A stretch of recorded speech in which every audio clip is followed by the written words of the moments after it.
Next chapter लिखना।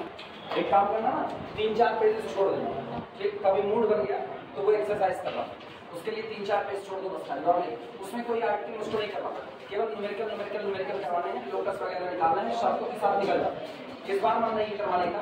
ठीक, mood बन गया तो किसी एक्स्ट्रा क्लास में करवाना। और साफ सुथरी बात बता रहे, हर साल करवाते हैं। एक क्वेश्चन कभी आपका मुझसे पूछ नहीं गया, अब इतना तरह सोच चुके हैं, जिस चीज को पढ़ा रहे हैं, इतनी मेहनत कर रहे हैं, उससे एक सवाल यूनिवर्सिटी कभी नहीं पूछते, तो इस बार हम उसको नहीं पढ़ा रहे। इस बार देख रहे हैं इसमें अगर गड़बड़ होनी है ना, इस बार पूछ लिया जाएगा। और अगर इस बार में पढ़ा दिया ना, देखा जाएगा फिर ना पूछा जाएगा। इसपे हिंदी इसकी डालते हैं 2 लाख। एक सर्किल की डिफिनेशन बताओ, सर्किल की डिफिनेशन क्या होती है? सर्किल की डिफिनेशन बताओ, बोले की निकल आती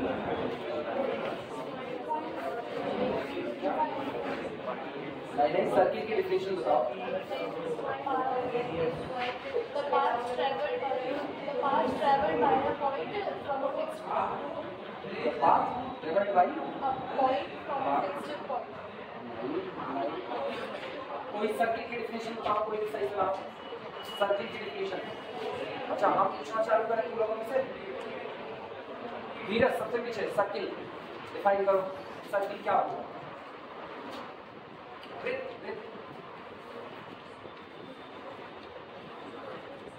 जिसको कह रहे हैं ना बारी बारी खड़े होते जाना, बैठना बगल, सर्किल, आगे सर्किल, बगल सर्किल, पीछे सबसे पीछे सर्किल, लाइन उसके बगल, खड़े होते जाओ, एक लाइन से खड़े होते जाओ, जहां जवाब मिलेगा वहीं रुकेंगे।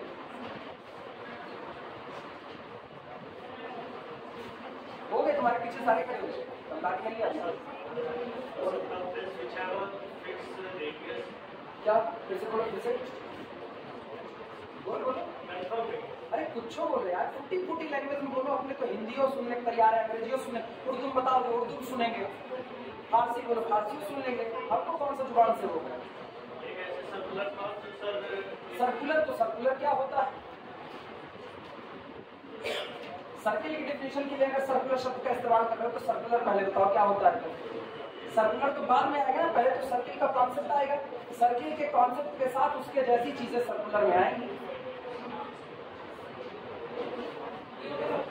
सर्किल नहीं पता है, आप कुछ बताओ। किसी बिंदु के पेंटा घेरा गया हुआ क्षेत्र, मतलब वह क्षेत्र, किसी बिंदु के पेंटा समान दूरी से घेरा गया हुआ किसी क्षेत्र को सर्किल वृत्त कहते हैं। बगल, बगल कुछ गड़बड़ी है, सोचो तब, गड़बड़ी दूर कर लेंगे, बैठा देंगे तुरंत। सर्किल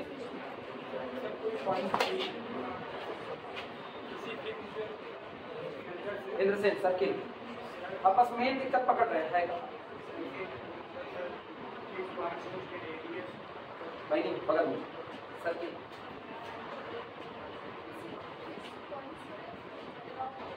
आकांक्षा सर्किल। उसको एक शब्द सुनना, उसके बाद तुम जान लेना गड़बड़ी कहाँ। मत खोजो, ये मोबाइल मत ना, बहुत गंदी हरकत है मोबाइल में खोजना।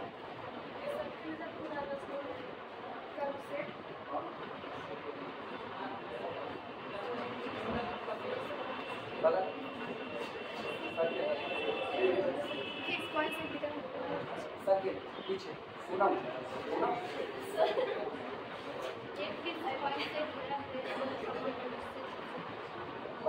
सर्किल, सर्किट हिंदी में होता है। वापस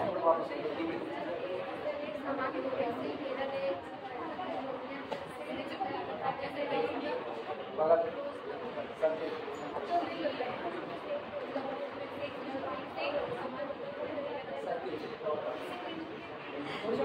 सबको खड़ा होना है, जाओ ना, जवाब नहीं तो सब खड़े हो।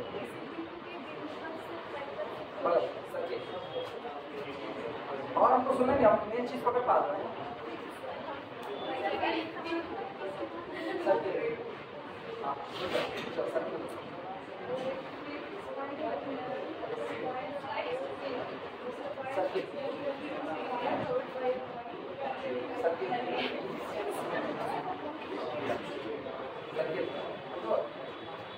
The locus of a point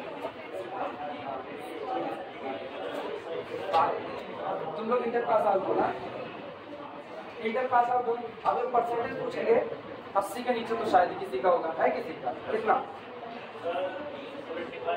75, मतलब बिग टेंशन वाले। हाँ 75 पाए हुए हो।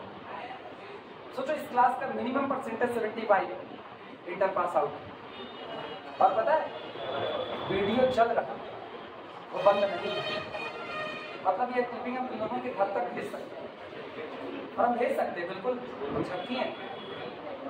तुम लोग इंटर पास आउट हो और सर्किल की डेफिनेशन में जो लोग नजदीक पहुंच गए वो भी अंतर नहीं कर पाए कि सर्किल को कैसे डिफाइन किया जाता है। इससे बड़ा क्वेश्चन मार्क और क्या होगा?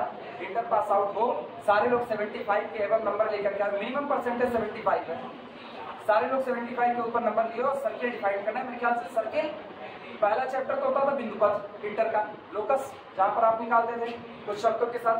दूसरा चैप्टर आपका स्ट्रेट लाइन हुआ करता था, वहां भी लाइन पढ़ते थे। इसके बाद फिर लाइन पढ़ने के बाद तब हम लोग सर्किल की पढ़ते थे, और सर्किल नहीं युग्म रेखाएं पढ़ते थे ना, पेयर ऑफ लाइन्स।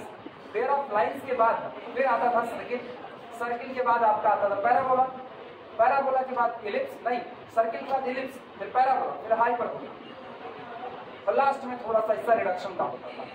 तो सर्किल इस हिसाब से चौथा चैप्टर लगा। कोऑर्डिनेट पहला चैप्टर, दूसरा चैप्टर लाइन, तीसरा चैप्टर युग्म वो पेयर लाइंस, और चौथा चैप्टर सर्किल।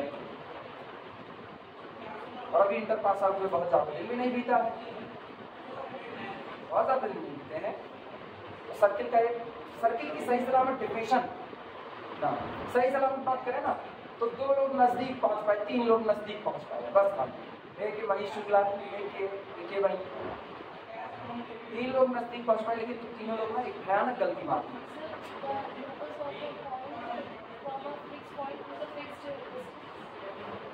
तो पहले भी बोली इसमें और पहले में अंतर क्या? तभी यही the locus of a point from a fixed point, आज भी वही है, the locus of a point from a fixed point.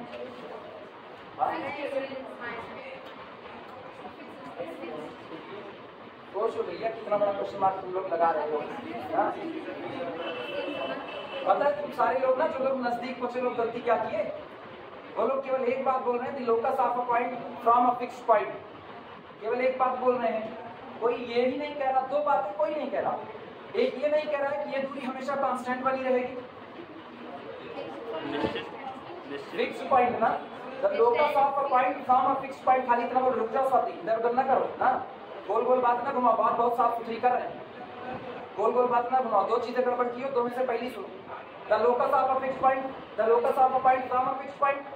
तो इसका मतलब उस पॉइंट और इसके बीच की दूरी की कोई बात ही नहीं कही गई। ये दूरी बदल सकती है, नहीं भी बदल सकती है, दोनों बातें तुम लोग कर रहे हो। पहली गलती, दूसरी गलती, कोई ये नहीं कह रहा है कि ये 2D का फिगर होगा, और जो 2D फिगर कह रहे हैं वो आगे की बात नहीं कह रहे हैं। सर्किल 3D में थोड़े आएगा, और ये शर्त तो 3D में भी आएगी। ये शर्त तो आप 3D में भी लगा सकते हो, एक पॉइंट को फिक्स कर दो और दूसरे पॉइंट को आप चलाते रहो, इस तरीके से चलाओ कि ये दूरी हमेशा कांस्टेंट बनी रहे और पॉइंट पूरे स्पेस में कहीं भी ट्रेवल करता रहे। 2 गलतियां, दोनों गलती नहीं पकड़ पा रहे हो। इतने लोग खड़ा करते गए, हर कोई पीछे वाले की बात को दोहरा रहा है, अपनी बात को ही कह रहा है। ये नहीं सोच रहे हो कि सर्किल एक 2D का फिगर है, और हम तुम लोगों को पढ़ाते वक्त कई बार कह चुके हैं 3D की शुरुआत की ना, तभी तुमको कहते बड़ी अजीब सी विडंबना है कि 2D में बने हुए फिगर रियल लाइफ में नहीं आते और रियल लाइफ में मौजूद फिगर यहाँ बन नहीं सकते। ये हम पहली वर्डिंग इस्तेमाल किए थे जब हम DCS की शुरुआत की थी, 3D की शुरुआत की। और सबसे पहले एग्जाम्पल यही था, हल्के चूड़ी का शेप क्या कहोगे? तो तुम ही लोग रिंग बताए। हाँ वो रिंग है क्योंकि उसके पास मोटाई है, वो छल्ला है, वो सर्किल तो नहीं है। 2D में बना हुआ फिगर रियल लाइफ में आ ही नहीं सकता, और रियल लाइफ में बना हुआ फिगर 2D में नहीं जा सकता। कोई ट्रायंगल को रियल लाइफ में एग्जिस्ट करा के दिखाए नहीं है। एक एब्स्ट्रैक्ट क्वांटिटी है जो केवल पढ़ी जा रही है, बस खाली केवल पढ़ी जा रही है। तो सर्किल की डिफिनेशन में और क्या जाऊंगा, अभी हम सर्किल खाली पूछे हो, और सर्किल की डिफिनेशन में इंटर के कॉन्सेप्ट में सबसे मेन चीज 2 बातें भूल चुके हो। तुम हिंदी बताओ, अंग्रेजी बताओ, कुछ बताओ, हमसे कोनो फर्क नहीं पड़ता, तुम बताओ तो सही सलामत।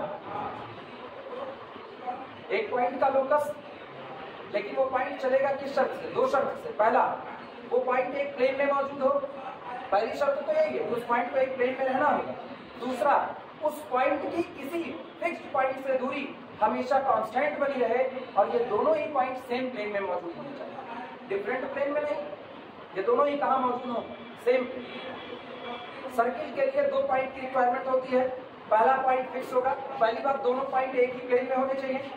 एक पॉइंट हमेशा फिक्स रहेगा, दूसरा पॉइंट हमेशा वेरी करेगा, लेकिन उसके वेरिएबल जब वो वेरी कर रहा होगा तो एक शर्त को फॉलो कर रहा होगा, जो फिक्स्ड पॉइंट है उससे अपनी दूरी हमेशा क्या बना करके रखेगा? कांस्टेंट बना करके रखेगा। खड़े हो 2 मिनट के लिए। इस बोर्ड पर एक फिक्स पॉइंट ये फिक्स पॉइंट मौजूद है और जैसे ये फिक्स पॉइंट हुआ इसके बाद एक दूसरा पॉइंट लो जो कि वेरिएबल पॉइंट हो जाए। सही बनेगा तो बस खाली ऐसे समझो। दूसरा पॉइंट इस मार्कर की नोट हो गई, इसको घुमाओ।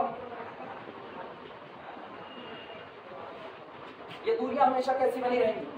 कांस्टेंट। चाहे आप पॉइंट से यहां दूरी निकालो, चाहे इस पॉइंट से ये दूरी निकालो, चाहे ये दूरी निकालो, चाहे ये दूरी निकालो, हर बार ये दूरी कैसी बनी रहेगी? कांस्टेंट। और जैसे ही ये पूरा का पूरा फिगर कंप्लीट होगा, जो शेप सामने आएगा, ये शेप क्या कहलाता है? सर्किल। क्या ये 3D में आया कि 2D में आया?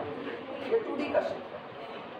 तो 2D में बने हुए शेप की ही चर्चा हो रही है। अब पता है, इसी को पकड़ो और इसी के बाद इसको रिवॉल्व करो, घुमा दो इसको। एक तुम लोग गेम खेले होगे जहां तुम एक रिंग पाएगे ना, जो एक चाबी का छल्ला होता है जिसके बीच में वो लगा होता है, उसी के बीच में वो घूमता रहता है। उस पर घूम पारो तो बड़े तेजी से घूमता है, जब वो घूम रहा होता है तो उनका एक गोले के तौर पर नजर आता है।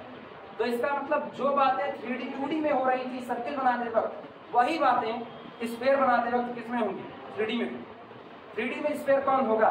स्फीयर एक पॉइंट का लोकस होगा, जो पॉइंट कहां ट्रेवल करेगा? स्पेस में ट्रेवल करेगा। अब तक ये पॉइंट कहां पर ट्रेवल कर रहा था? एक प्लेन में। अब वो पॉइंट कहां पर ट्रेवल करेगा? स्पेस में ट्रेवल करेगा। 2 पॉइंट आपको चाहिए, एक पॉइंट आपका फिक्स होगा, दूसरा पॉइंट आपका स्पेस में ट्रेवल करेगा।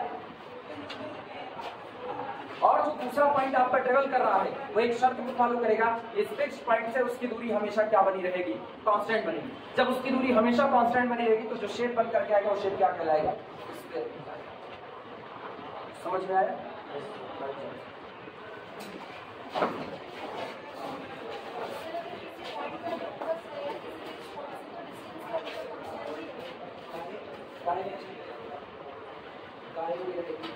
फिक्स पॉइंट से दूरी कांस्टेंट ना होगी तब लोकस है। लोकस का मतलब क्या? पॉइंट जिस रास्ते चल रहा है।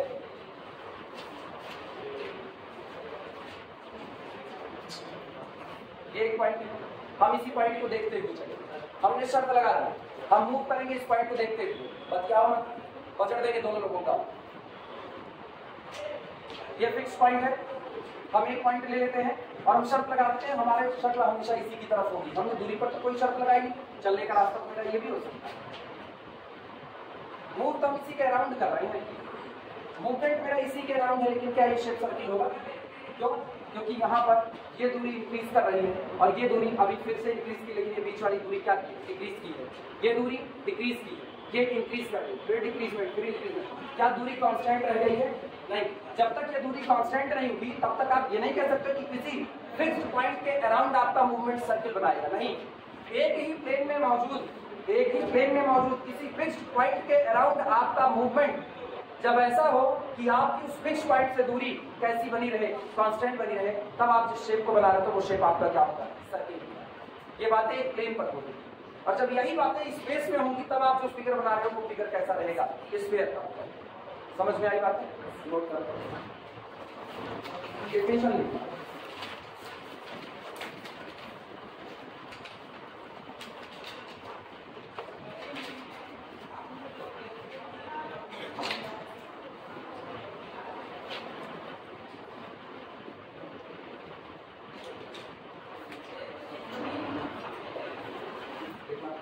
Locus of a point,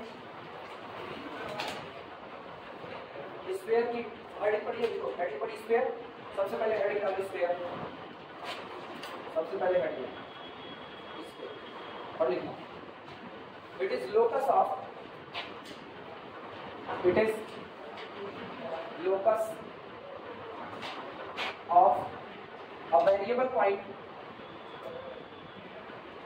a variable point capital P in space It is locus of a variable point capital B in space which moves in such a way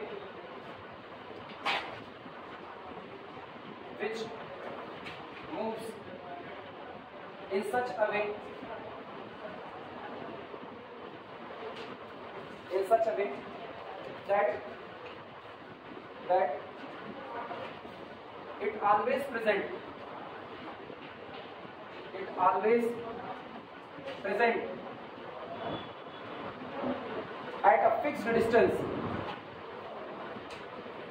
it always present at a fixed distance.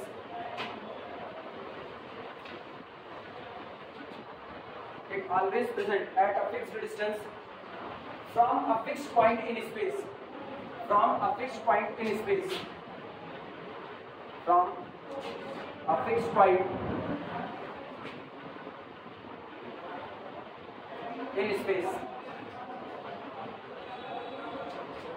It is a locus of a variable point capital P. ये एक variable point capital P का locus होता है, बिंदुपथ होता है, जो point कहाँ मौजूद है, स्पेस में मौजूद है, which moves in such a way, और इस शर्त के साथ चलता है, in such a way that it always present, ये पॉइंट हमेशा मौजूद होता है at a fixed distance, एक निश्चित दूरी पर मौजूद होता है from a fixed point in space. किसी फिक्स्ड पॉइंट से हमेशा एक निश्चित दूरी पर होता है, और ये फिक्स्ड पॉइंट भी कहाँ होता है, स्पेस में।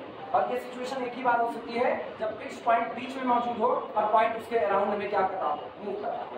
ठीक, इसका मतलब ये पॉइंट कैपिटल P हमेशा उस फिक्स्ड पॉइंट के अराउंड ही मूव करेगा। क्लियर है बात?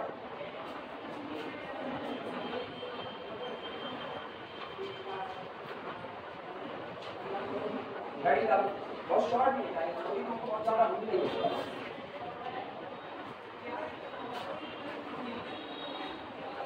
काम करो।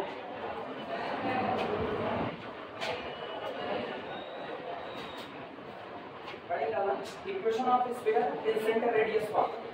Equation of sphere in center radius form.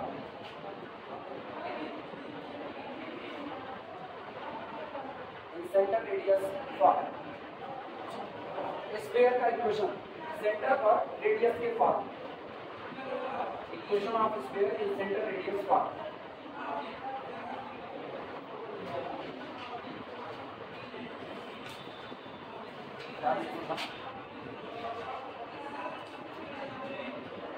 ये स्पेस में मौजूद कोई फिक्स पॉइंट है कैपिटल सी, और ये आपका एक वेरिएबल पॉइंट है कैपिटल पी। ये पॉइंट कैपिटल पी स्पेस में मौजूद है और इस तरीके से मूव करता है कि फिक्स पॉइंट कैपिटल सी से इसकी दूरी हमेशा क्या बनी रहती है, कांस्टेंट बनी रहती है। फिक्स बनी रहती है मतलब कांस्टेंट बनी रहती है। ठीक, मुझे इस स्फीयर का इक्वेशन निकालना है जिसकी आपको रेडियस पता होगी और जिसका आपको सेंटर पता होगा। क्या कह सकते हैं, centre radius form of sphere. दो चीजों की चर्चा है, पहली चर्चा किसकी है, सेंटर की, और दूसरी चर्चा किसकी है, रेडियस की। सबसे पहली बात दिमाग में रखा करो कि चूंकि कैपिटल पी कैसा पॉइंट है, वेरिएबल पॉइंट है, जो कि उसी का लोकस हमको निकालना है, यानी कैपिटल पी मूव कर रहा है। जो मूव कर रहा है वो अपने कोऑर्डिनेट हर बार बदलेगा, और जो अपने कोऑर्डिनेट हर बार बदलेगा उसके कोऑर्डिनेट जनरल लिए जाते हैं x, y, कितना हो गया z। लेकिन क्या कैपिटल सी अपने कोऑर्डिनेट बदलेगा, वो फिक्स पॉइंट है। फिक्स पॉइंट है तो इसके कोऑर्डिनेट हम लोग मान लेते हैं a, b, ये कैपिटल सी और ये स्मॉल सी। तो आपको उस स्फीयर का इक्वेशन निकालना है जिसका सेंटर a, b, c है। ये बात शर्त के अकॉर्डिंग ही चलते जाओ, अपने आप इसका लोकस मिल जाएगा। शर्त क्या होती है, पॉइंट कैपिटल पी इस तरीके से मूव करता है कि सी से उसकी दूरी हमेशा क्या बनी रहती है, कांस्टेंट बनी रहती है। अगर हम कहें कि ये जो दूरी है, ये दूरी हमेशा कांस्टेंट r बनी रहती है, तो इसका मतलब हम लोग लिख सकते हैं Cp is equal to under root x minus a का whole square plus y minus b का whole square plus z minus c का होल स्क्वायर लिख सकते हैं। और Cp कितना माना गया है, इस वाला, तो this implies that under root हटाओ x माइनस a का whole square plus y minus b का whole square plus z minus c का whole square is equal to कितना हो गया, r square. This is centre radius form of equation of sphere. एक sphere जिसके लिए radius r है और जिसका सेंटर ABC है, उसका इक्वेशन लिखा जाएगा x minus a whole square plus y minus b whole square plus z minus c whole square is equal to r square.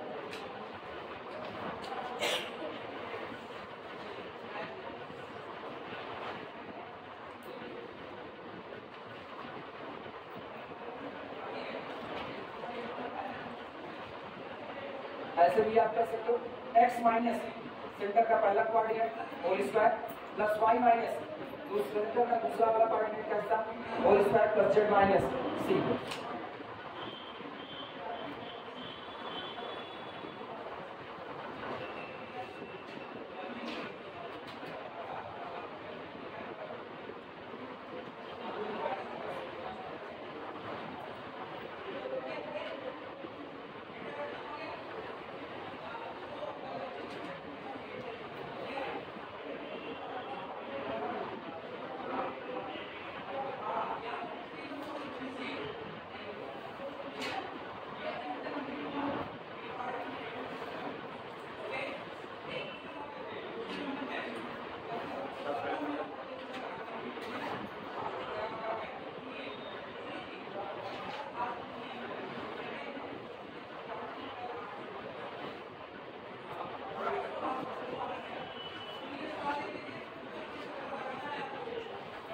और कोई ये प्रैक्टिकल और कोई तो अभी क्या करना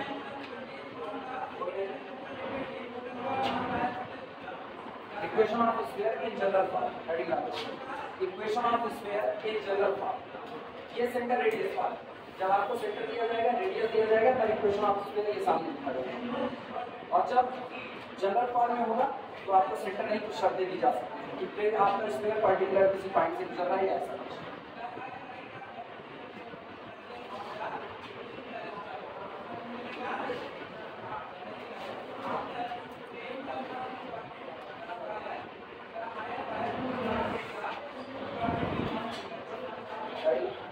Of sphere in general form. In general form. General form हम ये मान रहे हैं कि माना सेंटर मेरे पास निकलेगा इसी से, जो जनरल फॉर्म का इक्वेशन आएगा वो निकलेगा इसी से। हम थोड़ी देर के लिए मान लेते हैं कि माना तो सेंटर के कोऑर्डिनेट हैं वो माइनस यू है, माइनस वी है और माइनस डब्ल्यू है। अभी हम लोग क्या माने ए बी सी मानेंगे, तो यानी हमने ए बराबर क्या माना माइनस यू, बी बराबर क्या मान लिया माइनस वी और सी बराबर क्या मान लिया माइनस डब्ल्यू। रेडियस हमारी मान और रेडियस कितनी है r है। तो सोचो ऐसे में स्फीयर का इक्वेशन क्या होगा, स्फीयर का इक्वेशन होगा x माइनस ए मतलब x प्लस यू का। जो जनरल फॉर्म निकलता है ना, जनरल फॉर्म में हमेशा पॉजिटिव साइन ही नजर आना चाहिए। नजर हमेशा कौन सा साइन आएगा पॉजिटिव। और जो आपका कोई भी इक्वेशन दिया जाएगा उसका उससे क्या करा लिया जाएगा कंपैरिजन करा दिया जाएगा। तो अगर हम इसको लेकर के चले जो हमने पहले माना था ए बी और सी लेकर के चले तो मेरे सामने दिक्कत आएगी। अगर हम जनरल फॉर्म बनाएं इग्नोर करना x माइनस ए का whole square plus y minus B का whole square plus z minus C का whole square is equal to कितना r स्क्वायर। जनरल फॉर्म क्या होगा, इसको ओपन करते हैं x square plus a square minus 2ax negative sign आया कि नहीं, ठीक, plus y square plus b square और माइनस कितना 2by अगेन नेगेटिव साइन आया। इस तरह से plus z square plus c square minus 2cz और इज इक्वल टू कितना हो गया r स्क्वायर। अब हम इसको इकट्ठा भी करें तो ये रहा x square plus y square plus कितना हो गया z square minus 2x minus 2by minus 2z minus 2ax minus 2by minus 2cz और इज इक्वल टू कितना हो गया r स्क्वायर।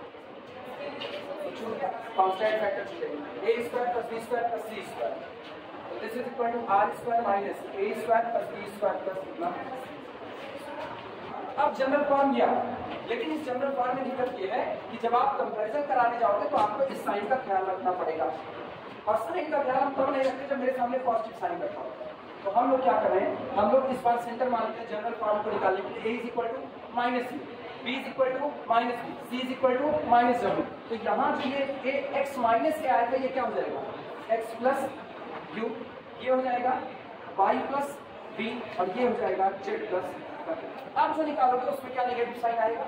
अब कंपैरिजन करना मेरे लिए आसान है। अब हमको साइन का ख्याल नहीं करना।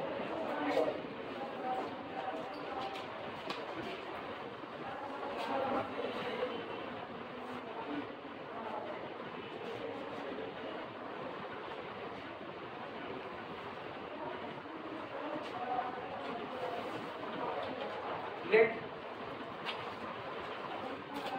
minus u minus v minus w be the center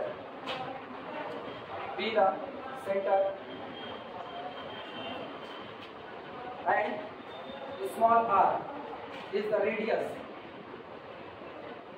Small r is the radius of the sphere. अब ये मान रहे हैं, माना स्फीयर के लिए सेंटर -u -v -w है और रेडियस कितनी हो रही है स्मॉल r। रेडियस आप हमेशा स्मॉल r ही मानोगे क्योंकि रेडियस कैसी होगी, दूरी है और दूरी हमेशा क्या है पॉजिटिव है स्मॉल। देन इक्वेशन ऑफ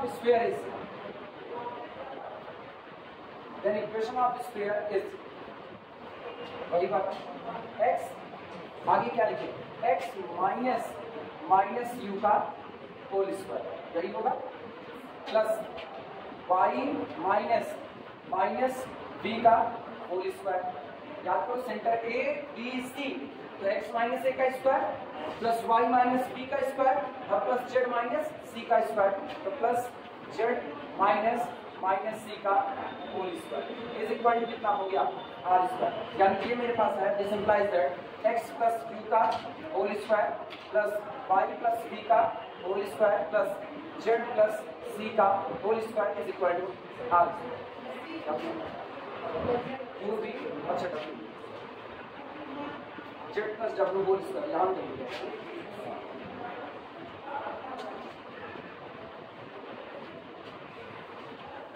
कल कुछ बताएं शर्मा, कल फिजिक्स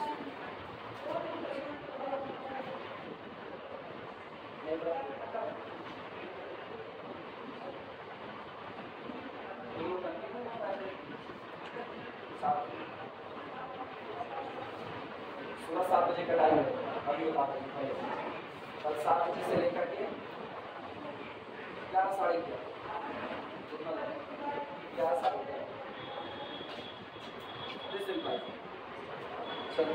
यहाँ से गौर करना, सीधे होते हैं। यहाँ से क्या मिलेगा एक्स स्क्वायर, यहाँ से पाई स्क्वायर और यहाँ से जेड स्क्वायर इकट्ठा कर लेते हैं। ये अपने पास आया x square plus y square plus z square. यहाँ से मिलेगा 2ux, यहाँ से 2vy, यहाँ से 2wz तो plus 2ux plus 2vy plus 2wz ये बना u square plus v square plus w square. इधर से मिलेगा तो plus u square plus v square plus w square is equal to कितना हो गया r। नोट करो,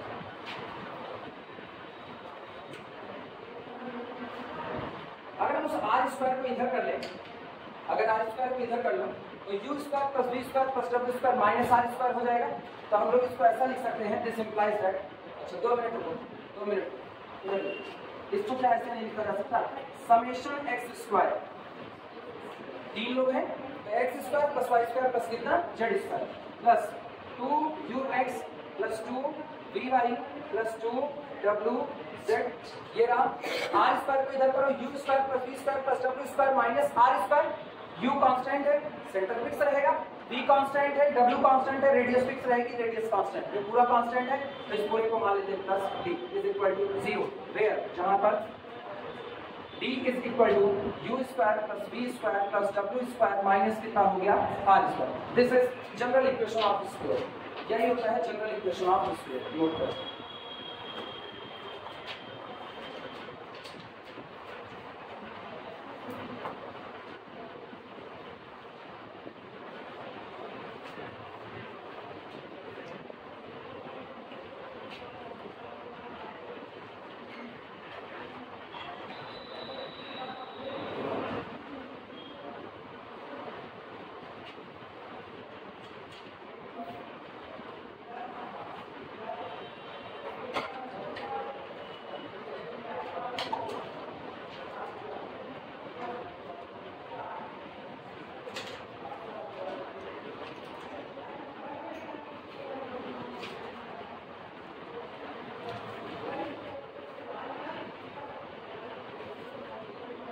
आज 11 तारीख है, अगले एक हफ्ते में टेस्ट होगा। 1 हफ्ते का टाइम दे देना, अगले 1 हफ्ते में टेस्ट होगा और जिसके नंबर खराब आएंगे वो अपने गार्जियन को लेकर के आएगा, अदरवाइज कोचिंग छोड़। बहुत सीधी बात है, आप पढ़ना चालू करो। 1 हफ्ते का टाइम दे रहे बस, 1 हफ्ते में पढ़ टेस्ट लेंगे और अगर नंबर खराब आया तो हम गार्जियन को बुलाएंगे। अब हम गार्जियन से बदलेंगे, तुमसे नहीं, उनकी जिम्मेदारी है, मेरी जिम्मेदारी पढ़ाने की है, उनकी जिम्मेदारी। अब तुम लोग ना, तुम्हारी इज्जत, गार्जियन की इज्जत सब तुम्हारे पास है, अब तुम लोग अपना वो सीखते हैं कैसे उनकी प्रॉब्लम। लापरवाही घर कर रही है, जब मन आया जब मन नहीं आया, कभी कुछ क्लास में बैठे मोबाइल चला रहे हो, बतिया रहे हो। अब देखते हैं, अब या तो गार्जियन आएगा तब हम उससे बतियाएंगे, और नहीं आएगा तो ये भी मान फिर हम आएंगे, नहीं आएगा तो हम आएंगे। मेरा आना खतरनाक है हमेशा, इसीलिए बेहतर ये होगा नंबर खराब होगा और बताएंगे तो सामने से गार्जियन को लेकर के क्लास में चलेगा। गार्जियन में हम किसी को नहीं, या तो मम्मी ही आएगी या तो पापा ही, मतलब भैया दीदी बहनी कोई नहीं आएगा, ये पहले बता।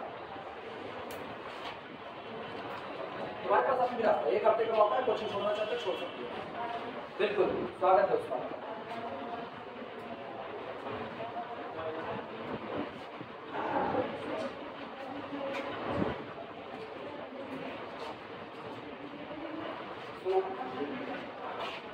ये जनरल इक्वेशन आया, ठीक। इस जनरल इक्वेशन को अगर अब मेरे पास कोई भी स्क्वायर का इक्वेशन दिया जाएगा तो उस इक्वेशन को हम इससे क्या करेंगे, कंपैरिजन कराएंगे। और कंपैरिजन कराएंगे तो ये पूरा इक्वेशन बना किसके दम पे है, सेंटर के और रेडियस के दम पे। तो इसका मतलब हम किसी भी दिए गए स्क्वायर के इक्वेशन से उसका सेंटर और रेडियस फाइंड आउट कर सकते हैं। समझ में आई ये बात, लिखना इसे। This implies that f of x y z यानी function of x y z, function of x y z equivalent summation x square plus 2ux plus 2vy plus 2wz plus b is equal to 0 where b is equal to u square plus v square plus w square minus r square. Represent. This implies that f of x y z is equal to this. Represent. Yeah, is. Represent is general equation of sphere. General equation of sphere. General equation of square.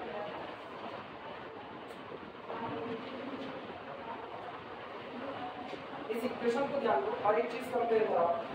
Square की equation में x square y square और Z square का coefficient हर बार कितना बना रहेगा, मतलब अगर मुझको सेंटर और रेडियस निकालनी है स्क्वायर के इक्वेशन से तो सबसे पहला काम करना पड़ेगा कि एक्स स्क्वायर वाई स्क्वायर और जेड स्क्वायर के कोएफिशिएंट को क्या बनाना पड़ेगा 1, क्योंकि गौर करो जनरल फॉर्म में एक्स स्क्वायर का कोएफिशिएंट कितना है 1, वाई स्क्वायर का 1 और जेड स्क्वायर का 1। बगैर इनको 1 बनाए, बिना इनको 1 बनाए हम लोग सेंटर और रेडियस नहीं निकाल सकते। और अगर कोई इक्वेशन ऐसा आ गया जिसमें आप यहाँ 1 नहीं बना पा रहे हो तो इसका मतलब वो स्क्वायर का इक्वेशन। अगर वो स्क्वायर का इक्वेशन होगा तो x square y square z square का कोएफिशिएंट हमेशा एक बराबर होगा, हमेशा एक बराबर होगा। और अगर वो एक बराबर रहेगा तभी तो तुम उसी से डिवाइड करके कितना बराबर 1। जैसे हम एक इक्वेशन लिख दें 2x square plus 3y square plus 4z square plus 15x plus 19y plus 12z plus 18 is equal to 0। अरे पूछे क्या ये स्क्वायर का इक्वेशन है या नहीं, तो पहले इसे जनरल फॉर्म में कन्वर्ट करने की कोशिश करो। जनरल फॉर्म में कन्वर्ट करने की कोशिश में यहाँ पर क्या करना पड़ेगा 1 करना पड़ेगा।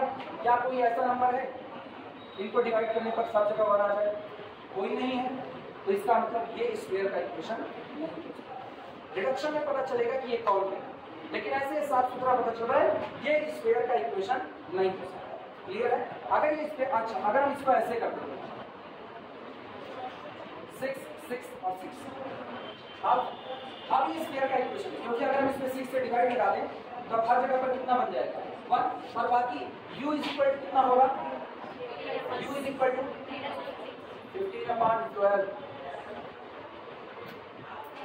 कितना लिखा है 2u, ये कितना है 2v, ये कितना है 2w।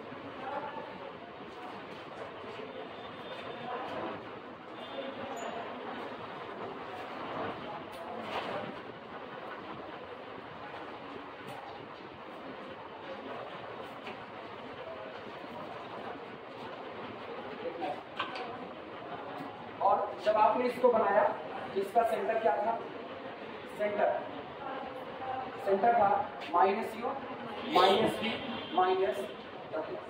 रेडियस कितनी माने थे, स्मॉल r माने हुए थे, रेडियस कितना, radius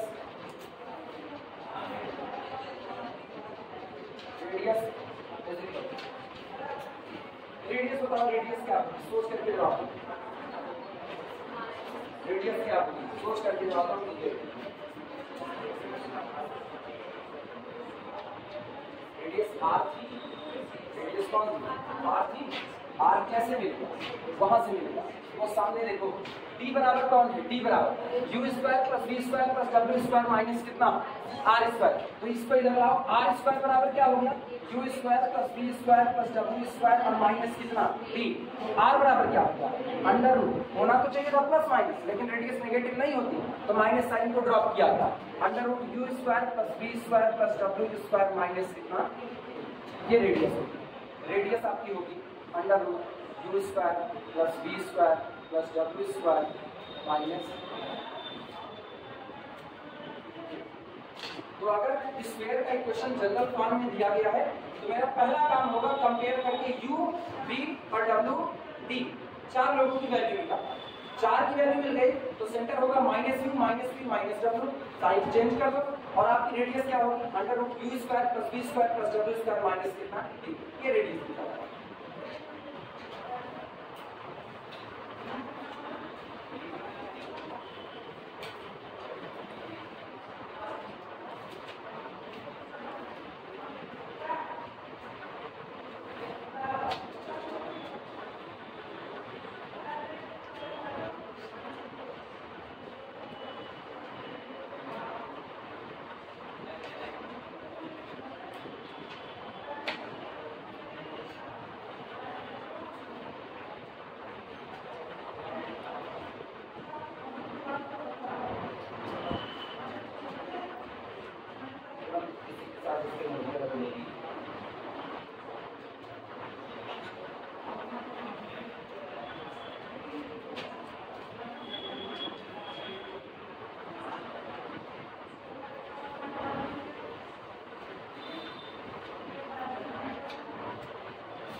Equation of sphere in diameter form.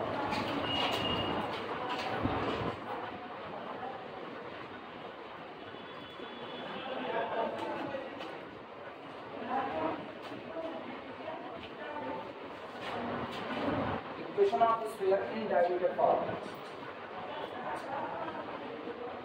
Equation of sphere in diameter form.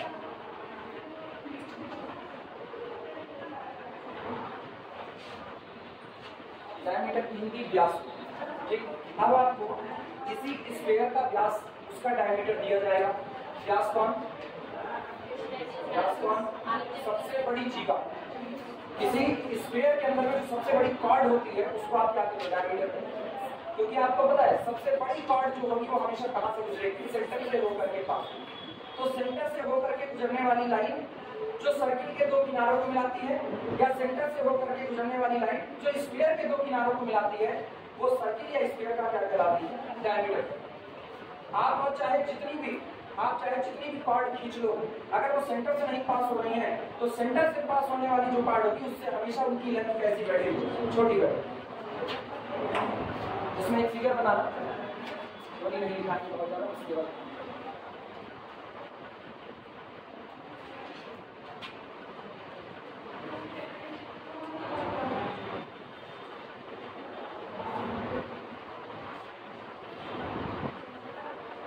Sphere रहा। इस स्फीयर के डायमीटर के दो किनारे आपको दिए गए हैं। डायमीटर क्या, दो किनारा दिया गया है। पहले हिस्से को चूंकि दिया गया है तो फिक्स है, तो एक हिस्सा हम लोग मान लेते हैं x1 y1 z1 और दूसरा हम लोग मान लेते हैं x2 y2 और z2। देखो पहला हम लोग ये किनारा मान लेते हैं कैपिटल A, इसके कोऑर्डिनेट ले लेते हैं x1 y1 और कितना z1, और दूसरा हम लोग इसको कैपिटल B ले लेते हैं ये पॉइंट, और ये हो गया x2 y2 और कितना z2। अब एक काम करो, इनको यहाँ पे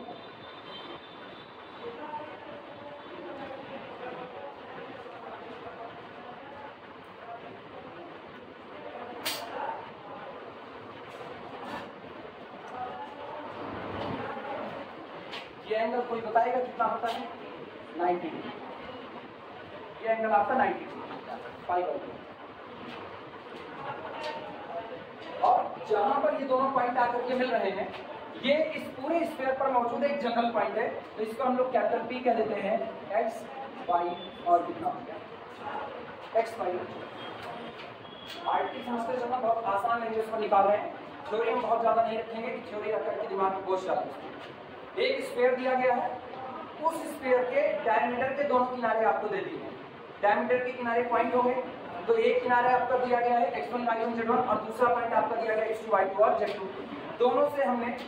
दोनों से लाइन को ट्रेस करो, ये आकर के कहीं पर मिलेगी। ये दोनों लाइनें हम लोग ऑलरेडी इस बात को इंटर में भी पढ़ चुके थे कि ये दोनों मिल करके यहाँ पर कितने का एंगल फॉर्म आउट करेंगे, 90 डिग्री का एंगल बनाएंगे। तो ये एंगल 90 डिग्री होगा, जहां आकर के मिल रहा है इस जनरल पॉइंट को ले लो x y और कितना हो गया z। अब तुम एक बात गौर करो, ये लाइन और ये लाइन एक दूसरे के परपेंडिकुलर है, दिमाग चला। दोनों लाइनें एक दूसरे के कैसे परपेंडिकुलर। इस लाइन का डी आर्स बोलो, इसका D R's x minus x1 y minus y1 z minus z1। इस लाइन का D R's x minus x2 y minus y2 और z माइनस, दोनों के डी आर्स आ गए। दोनों लाइनें एक दूसरे के कैसी हैं, परपेंडिकुलर। परपेंडिकुलर है तो शर्त क्या बनी, x minus x1 into x minus x2 plus y minus y1 into y minus y2 और plus z minus z1 into z minus z2 is equal to कितना। इनको सिंप्लीफाई कर लो, दरअसल इक्वेशन ऑफ स्क्वायर की लगाइए। यही इक्वेशन ऑफ स्क्वायर है diameter बात में, क्योंकि आप सारी शर्तों को मानते हैं इस बात को। क्लियर हुआ, चलो शुरुआत करें।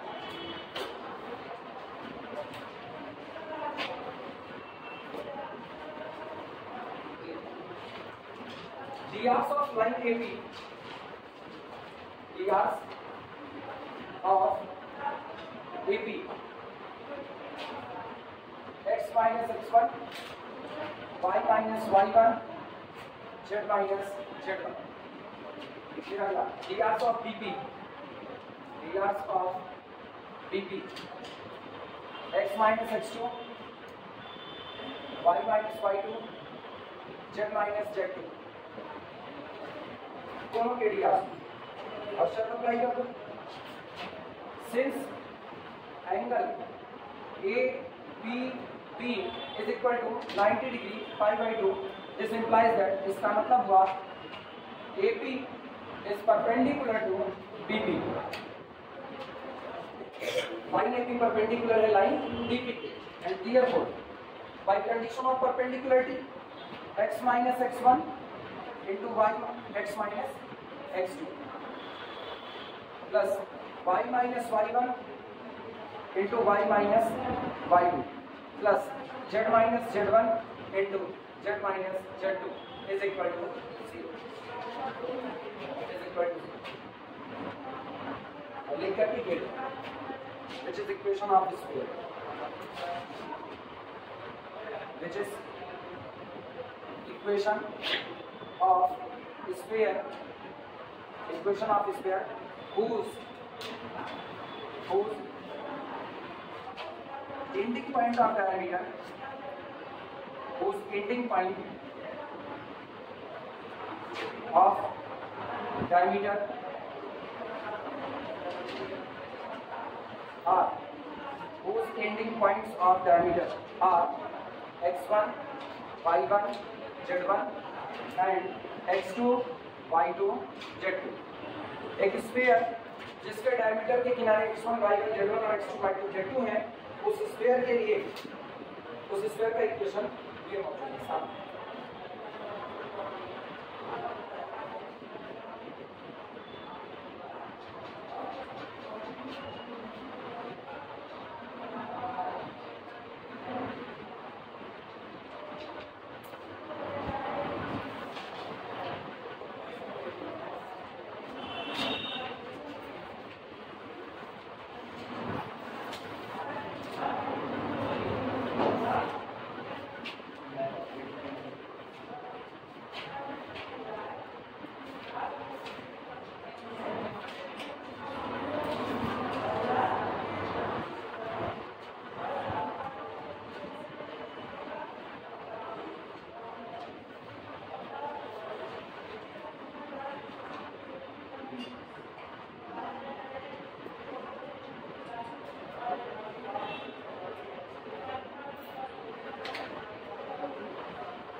कॉलम में रखेगा।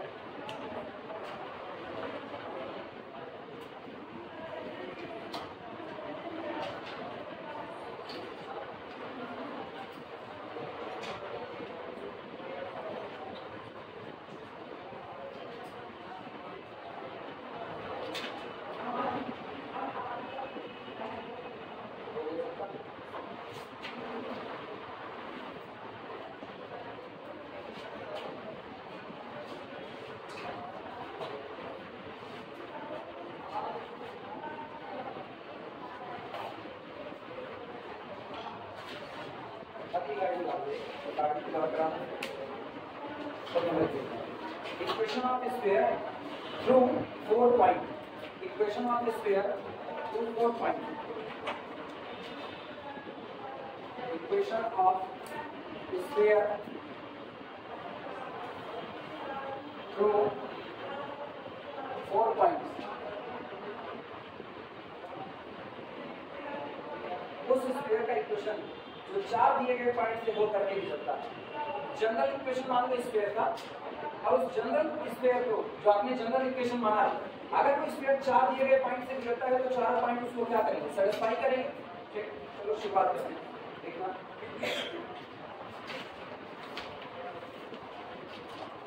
स्फीयर ऐसे शॉर्ट स्फीयर क्या होगा, समेशन एक्स स्क्वायर। अच्छा, जब समेशन एक्स स्क्वायर लिखा जाएगा तो क्या नजर आएगा, x square plus y square plus z square. Summation x square plus 2ux plus 2vy plus 2wz plus d is equal to 0। ये equation of sphere. If it passes through, अगर ये गुजरता है, इफ इट पासेस थ्रू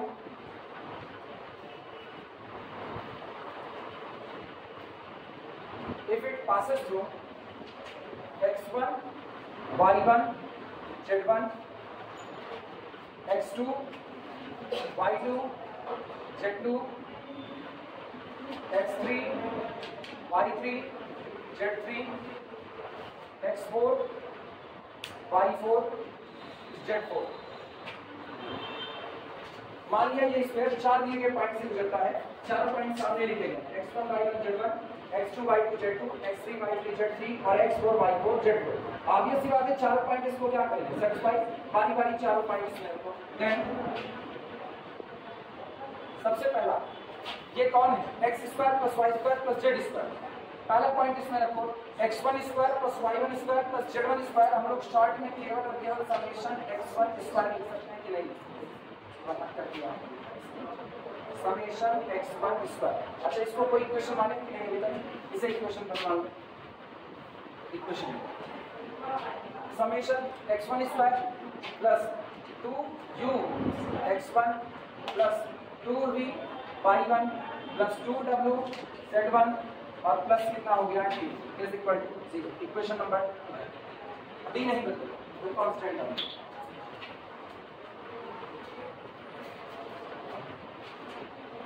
इसी तरीके से दूसरा point भी स्क्वायर पर ही मौजूद है, फिर क्या मिलेगा, summation x2 square plus 2u x2 plus 2v y2 plus 2w z2 plus d equal to 0। Equation number 3। बारी बारी सारे पॉइंट रखते हैं। तीसरा point summation x3 square plus 2u x3 plus 2v y3 plus 2w z3 plus d is equal to 0। Equation number 4। और last summation x4 square plus 2u x4 plus 2v y4 plus 2w z4 plus d is equal to 0। Equation number 5।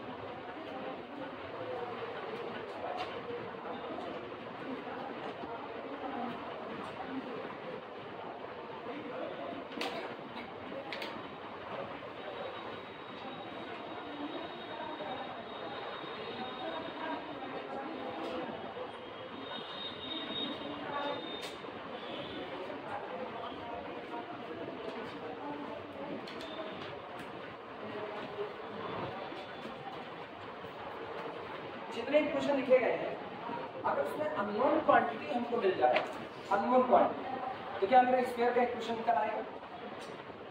4 point तो आपको दिए गए हैं, 4 point कौन से? x1 y1 z1 x2 y2 z2 x3 y3 z3 और x4 y4 z4। इन 4 point से तो आपका स्क्वायर गुजरता है। ये चारों हमने रखी है, ये इक्वेशन आए। अगर हमको पूरे स्क्वायर का, अच्छा ये सब छोड़ो, स्क्वायर का इक्वेशन निकालने के लिए आपको क्या चाहिए? क्या चाहिए? ऊपर वाले को क्या चाहिए? स्क्वायर का इक्वेशन निकालने के लिए किस 4 क्वांटिटी की नीड है? U की, V की, W की और D की। अननोन क्वांटिटी यही तो है। ये कहा गया कि आपका स्क्वायर 4 पॉइंट से गुजरता है। आपने मान लिया, माना ये मेरा स्क्वायर है, तो मेरे स्क्वायर के इक्वेशन में कितनी अननोन क्वांटिटी आई? 4। पहला U, दूसरा V, तीसरा W और चौथा क्या आ गया? D आ गया। अगर मुझको ये 4 क्वांटिटी की वैल्यू मिल जाती है तो स्क्वायर का इक्वेशन निकल आएगा। और उसी 4 क्वांटिटी को निकालने के लिए मुझको 4 शर्तें चाहिए। पहली शर्त पहला पॉइंट, दूसरी शर्त दूसरा पॉइंट, तीसरा पॉइंट और चौथा। ये 4 पॉइंट आपको दे दिए गए कि आपका स्क्वायर इस 4 दिए गए पॉइंट से गुजरता है। अब इन्हीं 4 पॉइंट की सहायता से आपको U, V, W की वैल्यू निकालनी है। ठीक, जब हम लोग न्यूमेरिकल सॉल्व करेंगे तो न्यूमेरिकल में हम लोग बारी बारी एलिमिनेट करेंगे, U, V, W, D को एलिमिनेट करेंगे 1 बाई 1 और उसके बाद वैल्यू निकालेंगे। लेकिन पता है जब इस तरह से लिख रहे हैं तो इस तरीके से हम कोई वैल्यू तो दी नहीं गई है, तब हम लोग क्या करेंगे? हम लोग क्वांटिटी को एलिमिनेट करते हैं जो अननोन क्वांटिटी है। तो पहले में क्या मौजूद है? U, V, W मौजूद है। दूसरे में क्या? U, V, W, D यहाँ भी बने, हर जगह पर। तो जो हर जगह पर मौजूद होता है उसको क्या करते हैं? एलिमिनेट करते हैं। एलिमिनेट करो 2U को, 2V को, 2W को और इसको D। कितने इक्वेशन है? 5 इक्वेशन। एक सबसे ऊपर वाला 5 इक्वेशन आपके पास मौजूद है। पांचों इक्वेशन में से 2U, 2V, 2W और D को क्या कर दो? एलिमिनेट कर दो। इतना eliminating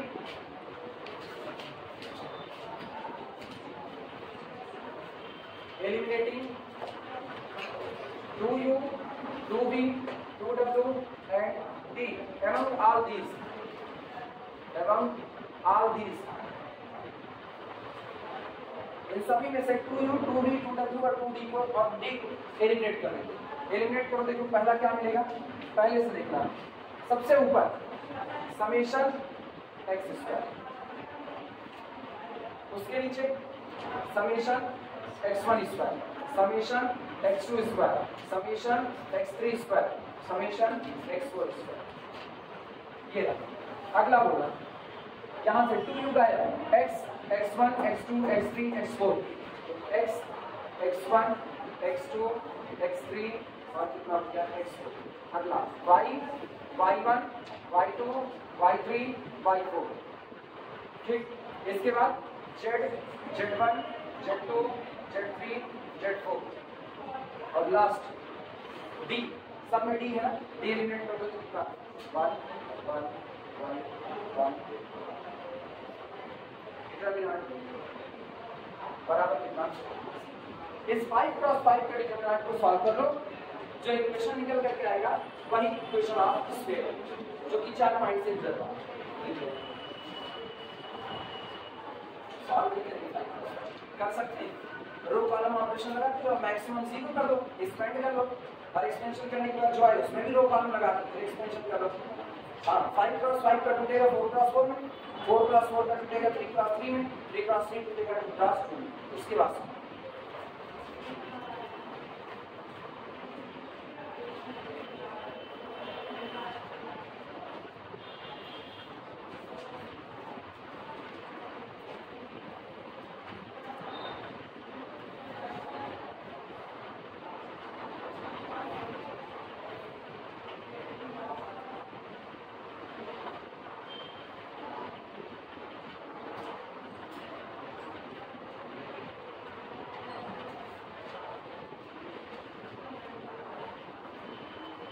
which is equation of square, yeah, which is equation of required square, which is equation of required square.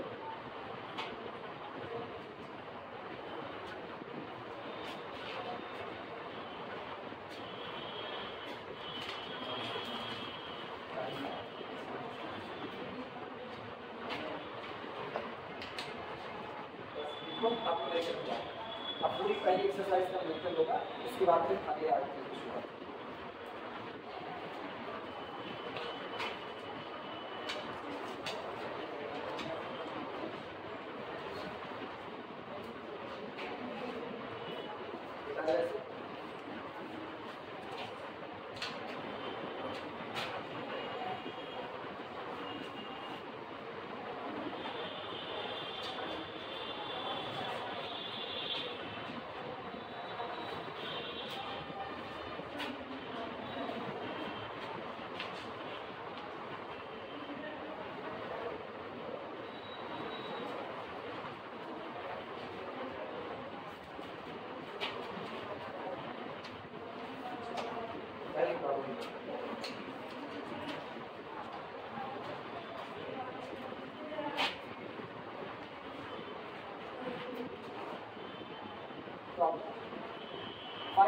equation of the sphere.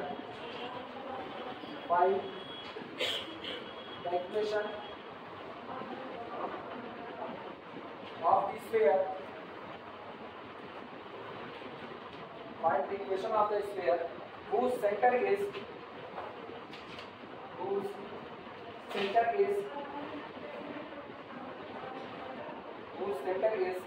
-3, 4, 5 and radius 7. Solution. Simple सा हमने कहा एक स्फीयर है, उस स्फीयर का सेंटर ये दिए हुए हैं। सेंटर मान लो कैपिटल सी है, तो कैपिटल सी इन्होंने दिया है -3, 4, 5 और रेडियस इन्होंने दी हुई है कितनी 7। ये पॉइंट कैपिटल पी है, इसके कोऑर्डिनेट मान लो x, y और कितना क्लियर हुआ। General point capital P x y z हो गया, उसकी सेंटर से दूरी इन्होंने दे रखी है कितना है 7। कंडीशन अप्लाई करो, सॉल्यूशन क्लियरली CP स्क्वायर या CP is equal to 7। Obvious सी बात, CP बराबर कितना है 7। तो दिस इंप्लाइज दैट और CP निकालते हैं अंडर रूट x -3 यानी x + 3 का होल स्क्वायर प्लस y -4 का होल स्क्वायर प्लस z -5 का होल स्क्वायर पूरे का अंडर रूट और इज इक्वल टू कितना हुआ 7। यानी दिस इंप्लाइज दैट x + 3 का होल स्क्वायर प्लस y -4 का होल स्क्वायर प्लस z -5 का whole square is equal to 7 × 50 40।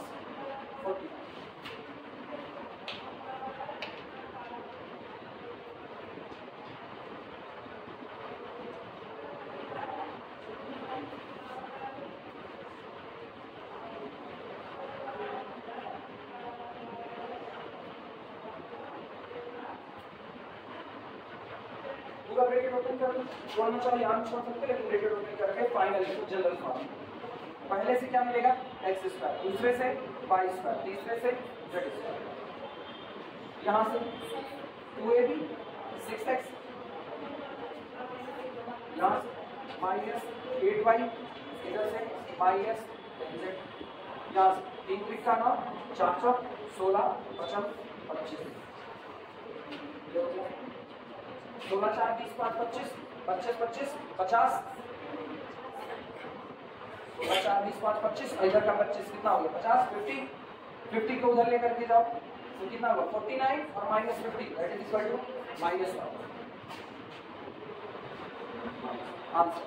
ये equation of sphere, this is the equation of sphere.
Next, find the equation of a sphere.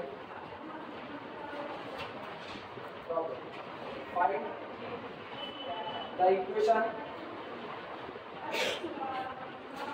Find the equation of a sphere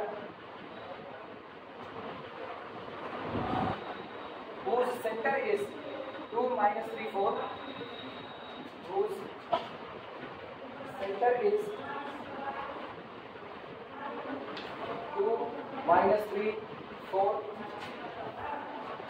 and which passes through the point which passes through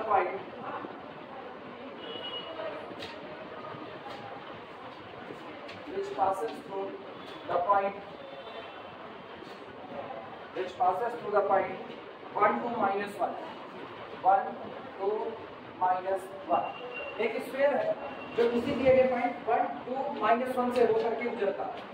एक sphere जो 1, 2, -1 से होकर के पास होता है और उसका centre आपको दिया है 2, -3, 4। आपको ऐसे ही स्फीयर का इक्वेशन निकालना है। सोच लो, जिससे पूछेंगे वो बताएगा पहला काम क्या है, कोई बोलेगा नहीं। सोच लो, वे लोगों से पूछ लें। स्फीयर का इक्वेशन निकालना है। शर्त यह है स्फीयर का सेंटर दिया गया, स्फीयर एक पॉइंट से गुजरता है, वो पॉइंट दिया गया। स्फीयर का इक्वेशन कैसे आएगा?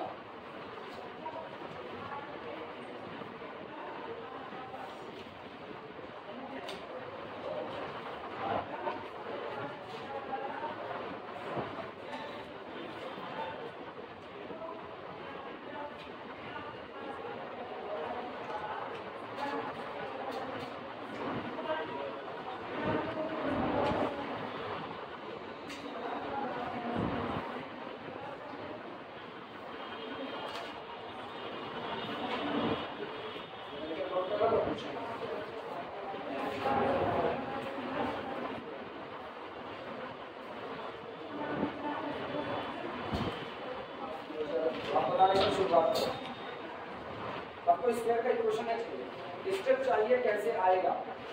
स्फीयर एक फिक्स पॉइंट से गुजरता है और उसका सेंटर दिया गया है पीछे से। तुम्हें जाने दो, बताओ।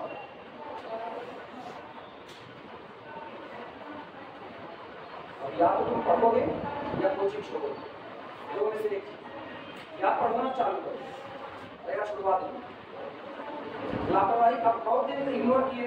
हम कह रहे फर्स्ट ईयर है, सुधर जाएगा सुधर जाएगा। सुधर नहीं, हमको सुधारना पड़ेगा। पुरानी कंडीशन में जाएंगे, पुरानी कंडीशन में जाएंगे ना, गिरा मार हम भी रोज मिल रहा।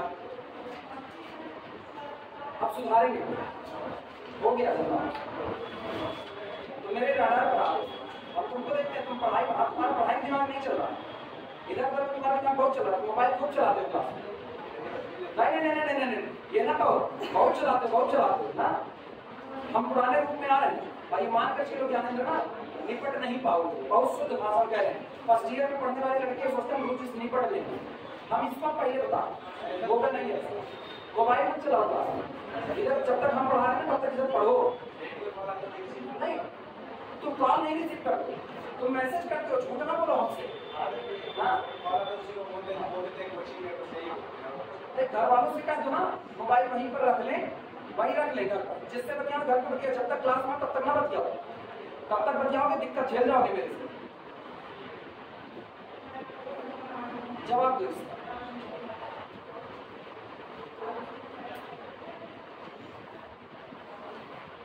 अकल चलानी पड़े। बीएससी मैथ लेने से काम नहीं चलता, अकल चलानी पड़ती। हम पढ़वा लेंगे, आपको पढ़वाना आता है। अगर पढ़ाना जानते हैं, पढ़ाना जानते हैं तो अच्छे से। बगल में प्रोसेस बताओ मुझको, प्रोसेस क्या होता है? क्या पहले निकालेंगे? रेडियस निकालेंगे। रेडियस कैसे आएगी? रेडियस कैसे आएगी? इत्मीनान से बताओ, सही चल रही है। रेडियस कैसे आएगी?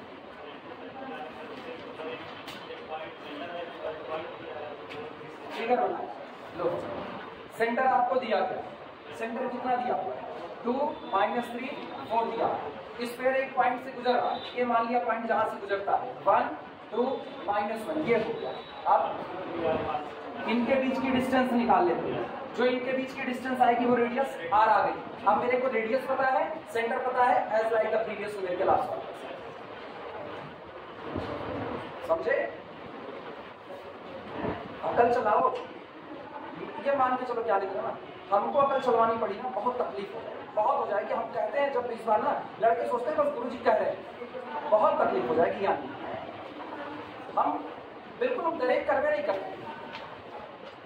और ये सिर्फ एक पहला अनुभव नहीं, पुराने पढ़े हुए लड़के हम छोड़ रहे हैं चीजों को। सीनियरिटी में आ रहे हैं, 34 साल उम्र है, 35वें में कदम रखने जा रहे हैं, अपने सीनियरिटी में आ रहे हैं। लड़कों के साथ ना पोलाइटली बिहेव करने के चक्कर में करने नहीं तो फिर तुम लोग ना तो नहीं करते।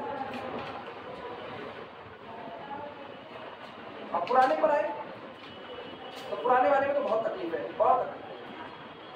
पुराने में बता रहे ना, इतना गंद होगा रिकॉर्ड पुराने वाले में कि वो कहते वक्त ना ये सब कहे ना, लोग सोचेंगे मतलब खाली बस बेमतलब का काम है, पढ़ाने वाला काम, लेकिन तुम इतनी हरकतें कर चुके हो इस तरीके की या मुझको तुमको ना बाउंड कर लेना पड़ता और कर देंगे।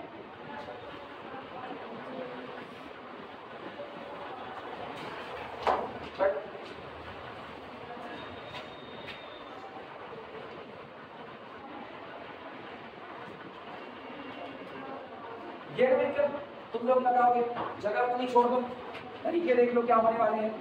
कई लोगों को तरीके आ चुके होंगे ऑलरेडी।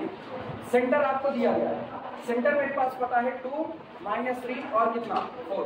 स्फीयर एक पॉइंट से गुजरता है, वो पॉइंट हम यहाँ कहीं पर ले लेते हैं, वो पॉइंट हो गया 1 2 -1।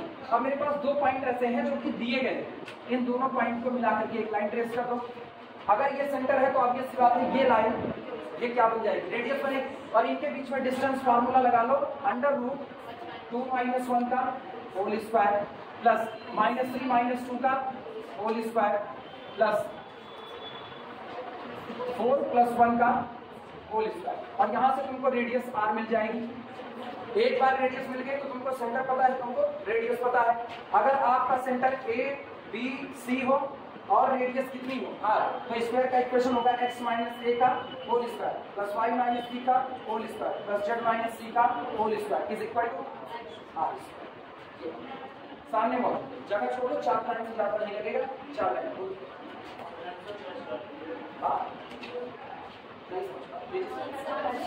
अच्छा आंसर कितना है, इसने लगाया वो कहने का आंसर क्या होगा, x² + y² + z² -4x + 6y -8z -22 = 0।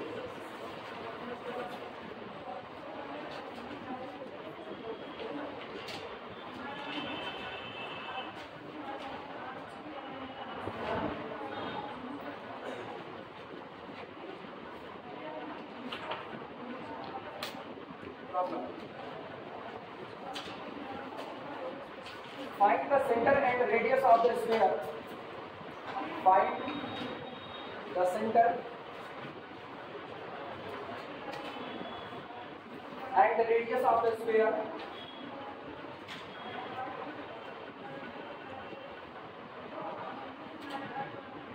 And the radius of the sphere 2x² + 2y² + 2z² -2x + 4y -6z = 15। इस पेयर का इक्वेशन दिया गया है, सेंटर और रेडियस मान रहा है। सॉल्यूशन सबसे पहला काम, इस पेयर के इक्वेशन को स्टैंडर्ड फॉर्म में कन्वर्ट करो। ये अभी स्टैंडर्ड फॉर्म में नहीं, क्योंकि स्क्वायर का इक्वेशन स्टैंडर्ड फॉर्म में होता है x² y² z² का कोएफिशिएंट कितना होता है 1, इसमें कितना है 2, तो कम से कम स्टैंडर्ड तो नहीं। Rewrite equation of square, rewrite equation of square. Square के इक्वेशन को पुनः लिखने पर ये कितना बन जाएगा, x² + y² + z² ठीक प्लस कुछ ऐसा लिखना -2x, इस तरीके से -2x plus 4y plus -6z ठीक, और इनको इधर करना -15 और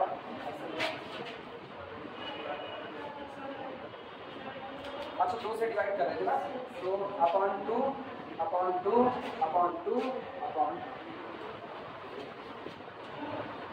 कोई दिक्कत, काट पीट करके सीधे लिखना चाहो सीधे भी लिख सकते हो, कोई दिक्कत नहीं। ये दिखाना जरूरी है कि आपने एक बार 2 से डिवाइड किया, एग्जाम में मत लिखना, कोई दिक्कत नहीं। जब तुम लगाओगे एग्जाम में समझ जाएगा आपने 2 से डिवाइड किया, हमको दिखाना जरूरी है, बाद में कॉपी पढ़ते वक्त लिखा।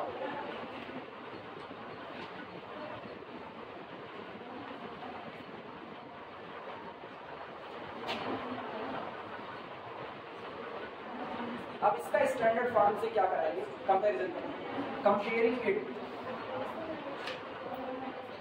कंपेयरिंग इट विद, इसका कंपैरिजन करो किससे, x² + y² + z² + 2ux upon के सामने तुमको नजर आएगा 2u की जगह पर कौन है -2 राइट दैट इज -1 u कितना होगा -1/2 ठीक plus 2vy plus 2wz plus t is equal to 0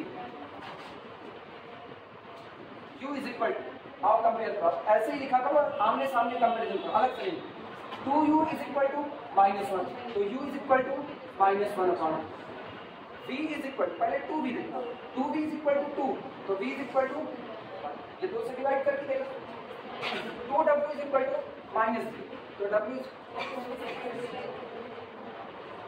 -3 मिल गया क्लियर सेंटर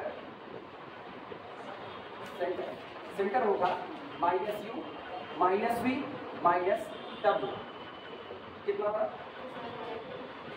1/2 -1 3/2 साइन चेंज कर दो ये रहा रेडियस का हाल देखिए रेडियस इस कंपैरिजन में d भी देख लेते हैं d इज इक्वल टू कितना है -15 ये आपका d हो गया रेडियस सारे लोग जानते हो radius is equal to √u² + v² + w² और माइनस कितना ये रहा that is equal to √u² 1/4 1/4 plus v² 1 plus w² 9/4 minus plus 15 कितना हो गया ये हो गया सिंप्लीफाई कर लेते ये हो जाएगा दिस इज इक्वल टू √ इसको कर देते हैं 1/4 प्लस इसको कर देते हैं 4/4 प्लस इसको कर देते हैं 9/4 और इधर वाले कर देते हैं 30/4 किसी को कोई दिक्कत इसमें कोई दिक्कत सब में 4/4 तो ऊपर कितना हुआ 9 1 10 4 14 30 10 40 44 ऊपर है तो √ 44 अपॉन कितना 4 दैट इज इक्वल टू √11 ये रेडियस आ गया रेडियस है √11 और सेंटर है 1/2 -1 ये अपॉन नोट करो कंपेयर टू -1 डिवाइड टू सही आज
के ऊपर के नीचे दिखने में एक जैसे x के कोफिशिएंट अगर ये और ये दोनों स्क्वायर का इक्वेशन है कंपेयर कराते वक्त x का कोफिशिएंट x के y का y के z का z के और कांस्टेंट के बराबर है x का कोफिशिएंट कितना है 2u यहाँ पर कितना है -2 इसका मतलब 2u इज इक्वल टू -2 तो u इज इक्वल टू -1 अगला सुनो y का कोफिशिएंट कौन 2b यहाँ y का कोफिशिएंट 2 तो 2b is equal to 2 then b is equal to 2/2 like visualize करो लाइक इधर x को x के साथ में कोफिशिएंट का कंपैरिजन कराओ अगर ये दोनों सेम स्क्वायर के बराबर होगा इसका मतलब 2u is equal to -1 2 से 2 काट दो -1 तो u is equal to -1 y को y के साथ रहने दो इनका कंपैरिजन करा लो तो 2b is equal to 4/2 that is equal to 2 2 से 2 कटा is equal to इसी तरह से यहाँ ये -3, ये -3, और उसके बाद फिर कंपेयर कराओगे तो ये कितना -3/2, W is equal to -3/2, W is equal to -3/2। Constant है D के लिए आप इधर लिखें तो कांस्टेंट अनुसार इधर लाए -15/2, तो D इज इक्वल टू -15।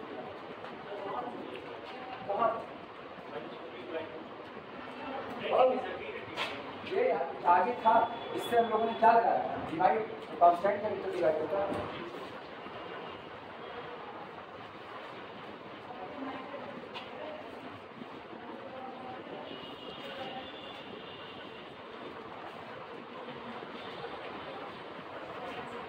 हो गया हो गया कहाँ पर?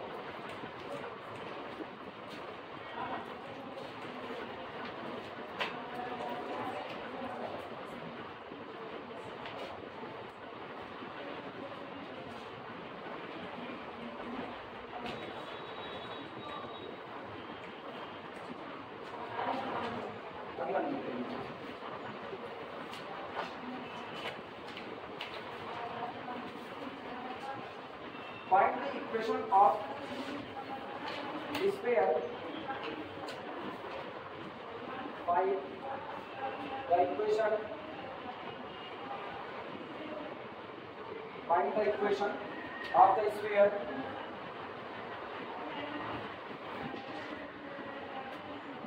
Find the equation of the sphere on the joint of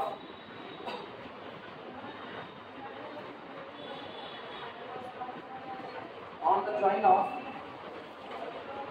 2 minus 3 1, 2 minus 3 1, and 3 minus 1 2, and 3 minus 1 2 as diameter,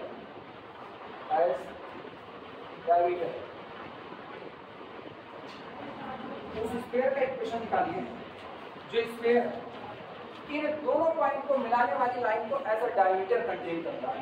लिखा क्या है, find the equation of sphere, उस स्फीयर का इक्वेशन निकालिए on the joint of this and this as the diameter. जो कब बना, तब बना जब आपने इसको और इसको कैसे मिलाया, एज अ डायमीटर मिला दिया, तब वो स्फीयर बन गया। आपको उसी स्फीयर का इक्वेशन निकालना। साइड में एक फिगर छोटा सा बना लेंगे, काम करेगा।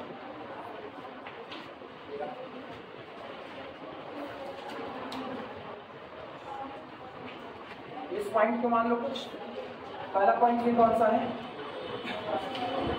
3 2 -3 B, 3 -1 2। आगे का काम पता है, आगे का काम यहाँ पर एक लाइन ट्रेस करें और ये एंगल कितना होगा 90। ये पॉइंट है capital P, X Y। Solution,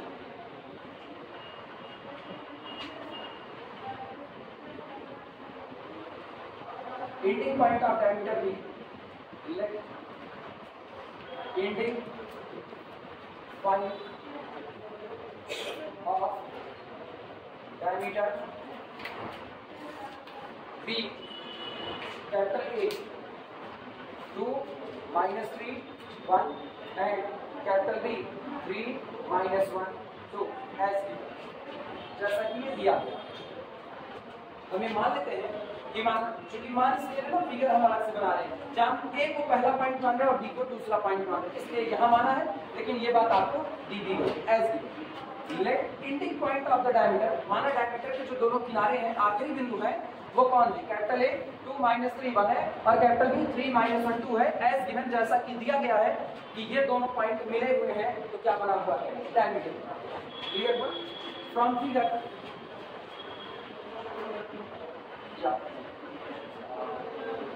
And capital B, X, Y, Z, be a general point. Be a general point on sphere.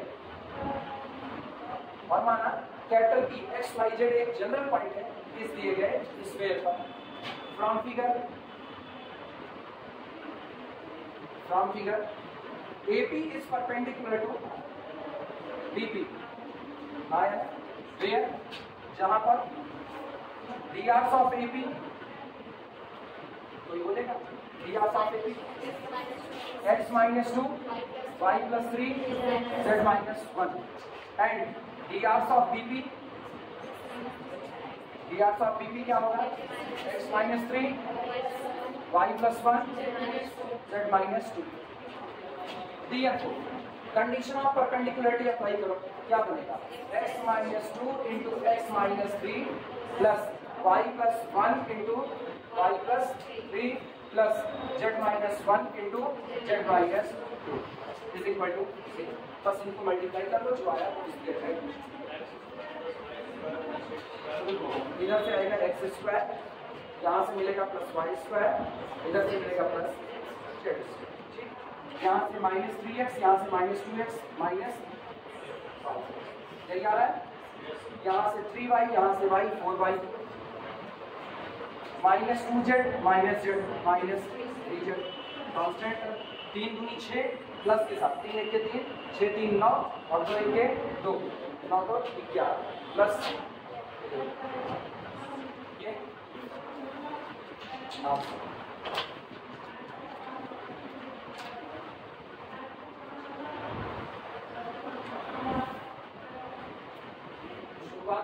जो आते हैं ना वो आते हैं जो आपने आर्टिकल वर्क प्रोडक्ट जितने न्यूमेरिकल उठे जो आर्टिकल किए हैं वही डिक्टो अब न्यूमेरिकल वो उठते हैं अभी एक तो न्यूमेरिकल और आर्टिकल अब वो उठेंगे जो आर्टिकल की थ्योरी को ले करके अलग तरीके से बना लेंगे जहाँ कुछ और इन्फॉर्मेशन दी जाएगी और आर्टिकल में मौजूद इन्फॉर्मेशन और उसको जोड़ करके तब आप उनको रिजल्ट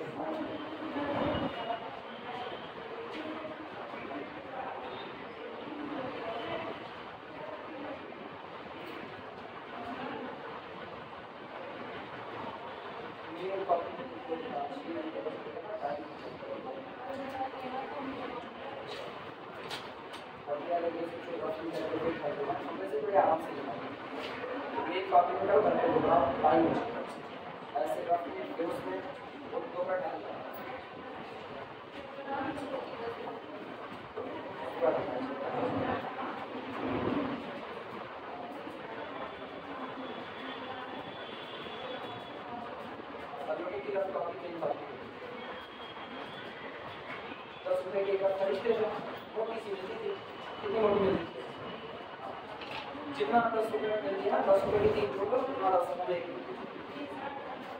इसमें और मतलब हो गया लाख की रफाती थी लाख उसकी रफाती थी 10 रुपए की बड़ी मोटी सी उसको कम से पड़ेगा जितना हमारा ना इससे भी ज़्यादा गंदा बनता लेकिन हम लोग उसको लिखते हैं लिंक स्टार पे बोले कि बड़ी डार्क चलती थी ये जो लिंक स्टार आती है 4 रुपए बड़ी डार्क आती है ये जब आधी खत्म होती है तो ये बहुत डार्क चलती है हम तो किसी से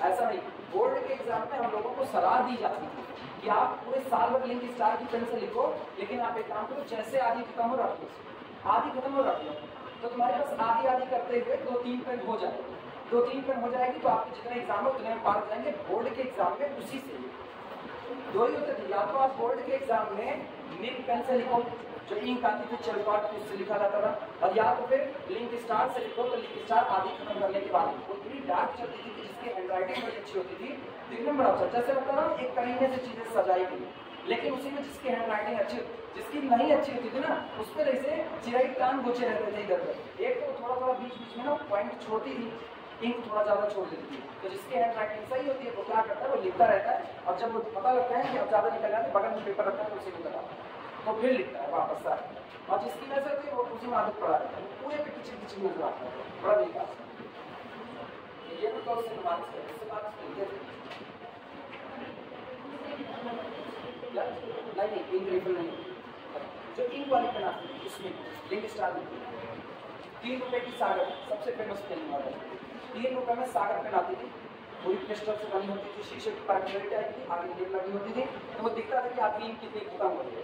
और जिसके पास पैसा था तो फाउंटेन पेन होता था, पैसे वाले फाउंटेन पेन चलाते थे, वो महंगी आती। फाउंटेन पेन हम लोगों के टाइम में आती थी तकरीबन 15 रुपए की, बहुत महंगा 15 रुपये हम लोगों की, 15 रुपये मतलब बढ़िया ये रहता था 3-3 रुपये वाली, इसमें कई चल रहा है तो 15 रुपये की। अब तो नॉर्मली आप 10 रुपये की पेन खरीद लेते हैं, 5 रुपये की पेन खरीदता है। हम लोगों ने 5 रुपये की महंगने वाली पेन आती थी, जिसको लिखो तो पूरी कॉपी महंगी थी, उसमें अगर कोई लिख करके लाया तो सब उसकी कॉपी सुनते रहेगा।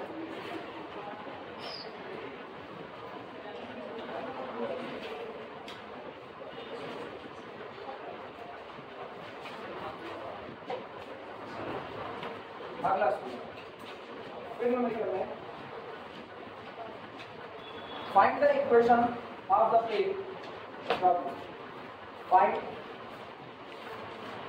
The equation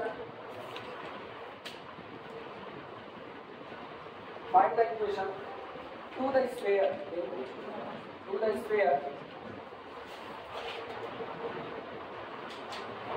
find the equation to the sphere through the point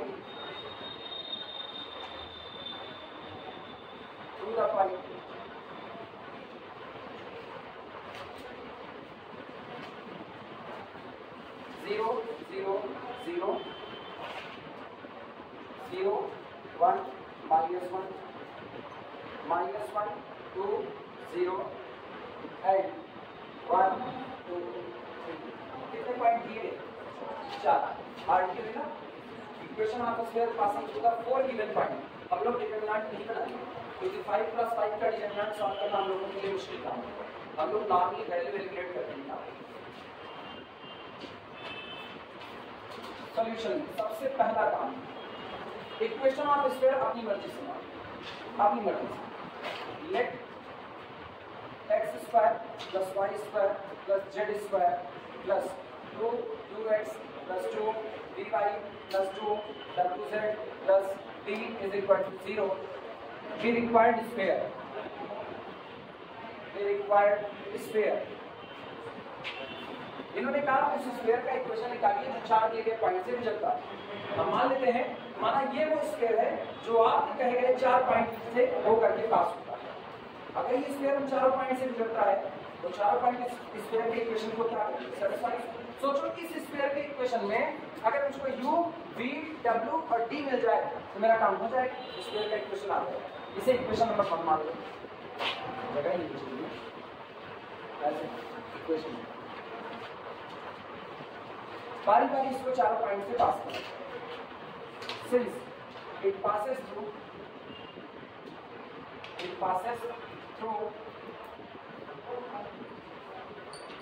passes through 0, 1, 1, -1, 2, 0 और माइनस ओरिजिन 0, 0, 0, 0, 1, -1, -1, 2, 0 and 1, 2, 3 दिया। इसलिए बारी बारी पॉइंट रखते हैं और इक्वेशन बनाते हैं। पहला पॉइंट ओरिजिन रखो।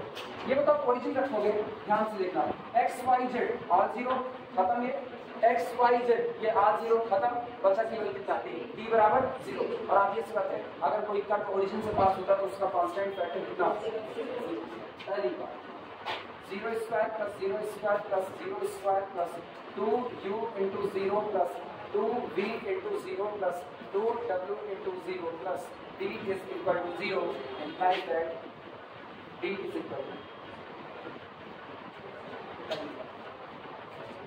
equal to अगला 0, 1, -1 0² + 1² + -1² + 2u × कितना 0 + 2v × कितना 1 + 2w × -1 + d = 0। लेकिन यार d बराबर 0 तो आगे सब में d बराबर 0 लेते चले। समझ में आया नहीं? ये बताओ, जब तुम इस इक्वेशन को निकालने गए तो स्फीयर इस पॉइंट से गुजर रहा था। स्फीयर अगर इस पॉइंट से गुजर रहा है तो ये पॉइंट स्क्वायर के इक्वेशन को सेटिस्फाई करेगा तो x की जगह पर क्या रखा 0, y की जगह पर क्या रखा 1 और z की जगह -1, 0 स्क्वायर प्लस 1 स्क्वायर माइनस 1 ये बना प्लस 2ux तो 2u 0 plus 2vy 2v into 1 plus 2wz 2w into minus अब प्लस t, लेकिन आपको पहले निकाल चुके d बराबर कितना 0, तो चाहे t लो चाहे आया ना, तो ऐसा लिख सकते दिस इंप्लाइज दैट आपको मैं यहाँ से मिला क्या, यहाँ से 2u नहीं मिला 2v माइनस 2w, ठीक पहले लिख लीजिए 2v minus 2w, v already 0 है, कांस्टेंट का फैक्टर यहाँ से 1 1 2 प्लस 2 इज इक्वल टू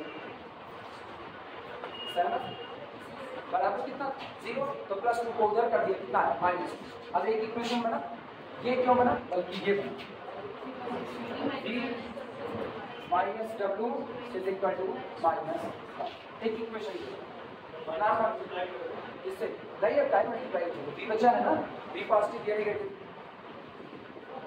एक बचा है v पॉजिटिव, ये दोनों नेगेटिव होते तो माइनस से कर दो, अभी तो एक बचा हुआ है कोई दिक्कत नहीं, कोई इक्वेशन मान दे दो कौन सा मान d01 नहीं ये ऊपर ये इक्वेशन नंबर अगला पॉइंट अगला है -1 2 0 -1 का स्क्वायर प्लस 2 का स्क्वायर प्लस 0 का स्क्वायर, ठीक plus 2u into -1 plus 2v into 2 y बराबर 2, ठीक प्लस 2w इंटू कितना 0 और प्लस d बराबर कितना, लेकिन d बराबर फिर 0, वो मेरे दिमाग में दिस इंप्लाइज यहाँ से -2u plus 4v -2u plus 4, ठीक अब कांस्टेंट टर्म 2 2 4 4 1 5 और तो कुछ नहीं प्लस 5 उधर लेकर के जाओ -5 this is equal to minus, कुछ कटेगा पिटेगा नहीं, माइनस से मल्टीप्लाई कर ले, this implies that 2u minus 4v is equal to plus 5, equation number 4। अभी यही इक्वेशन है u v की वैल्यू क्या, अभी इनको सॉल्व करके u v मिल सकता है, अभी नहीं मिलेगा, यहाँ p और w है, ये u और v है, ठीक एक और निकाल, थर्ड वाला पॉइंट था 1 square plus 2 square plus 3 square plus 2u into 1 plus 2v into 2 plus 2w into 3 plus d बराबर 0 implies 2u plus 4v plus 6w 2u plus 4v plus 6w is equal to constant तीन फिट का लॉग 9 1 10 -4 और बस ठीक, इसे equation number 5 कुछ गड़बड़ हो क्या, 2 से डिवाइड होगा, अच्छा हाँ हो जाएगा, u plus 2v plus 3w is equal to -7, equation number 5, ये इक्वेशन आ गई पास।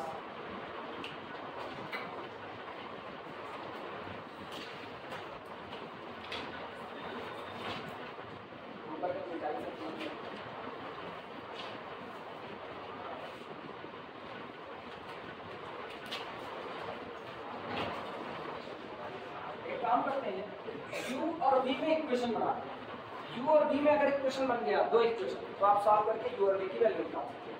एक तो बना बनाया है 2u minus 4v is equal to 5, ये बना बनाया है, एक और बनाते हैं, यहाँ कौन है -w, यहाँ कौन है 3w, अगर हम इसमें 3 से मल्टीप्लाई करें तो 3v माइनस 3w और इसमें ऐड कर दो तो -3w plus 3w cancel out, ये uv बन जाएगा, क्लियर है।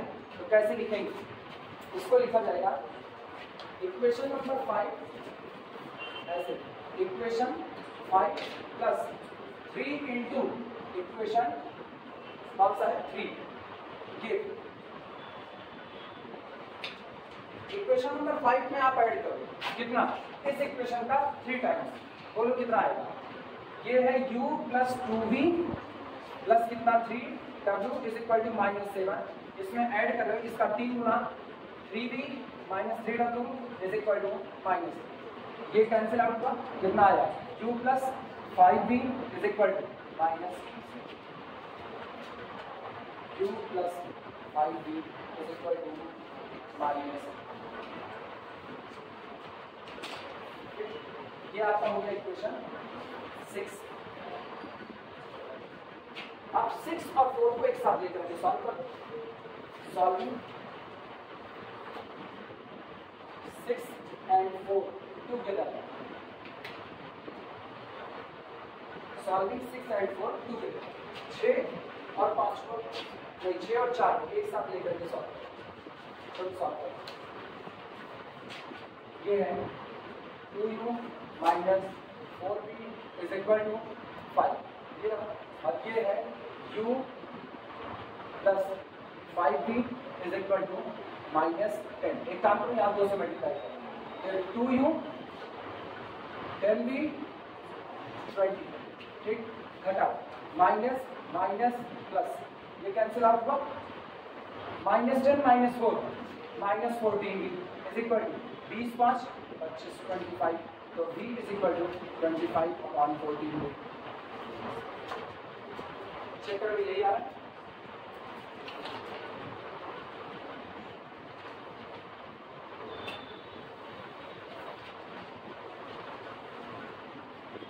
v इज इक्वल टू -25/14 सबका आया। Solving this together v is equal to, अलग से दिखा देना, हम लोग सीधे लिख देंगे, चलेगा। अगर मैं सॉल्व कर दिया तुम लोग कहीं पर लिख लो, इसमें लिखे ना बहुत पीछे पीछे होगा, -25 को बाहर लिखना।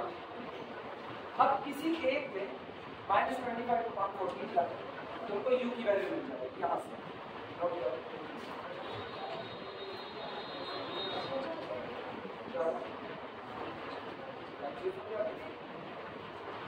v की वैल्यू कहीं रखो, ऊपर वाले में रखते हैं, using it in concept 3। अरे सुनो, इसको 3 में रखने पर w भी मिल जाएगा, 3 में रखने पर w मिलेगा, और 4 में रखने पर क्या मिल जाएगा, using it in 3 and 4 we get पहले w बोलो, 3 में w मिलेगा, w is equal to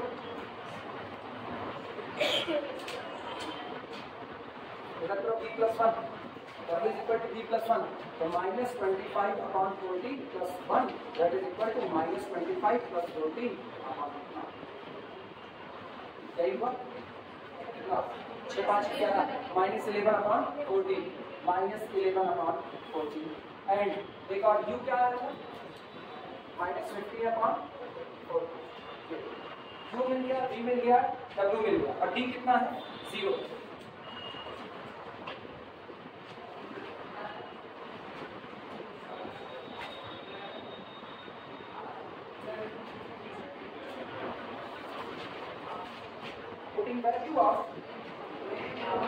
putting values of u, v, w and d in equation 1,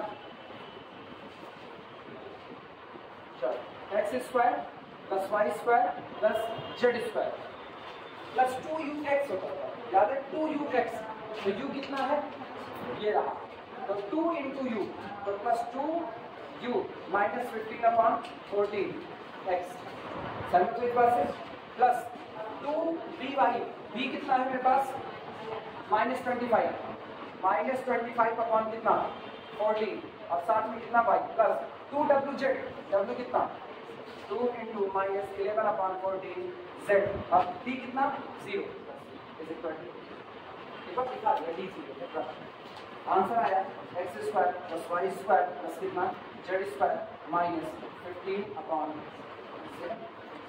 समझो, x -25/7 y -11/7 z is equal to 0। बहुत जानना चाहते हो, 7 से मल्टीप्लाई करो, 7x square plus 7y square plus 7z square is equal to -15 is equal to -15x -25y -11z is equal to 0।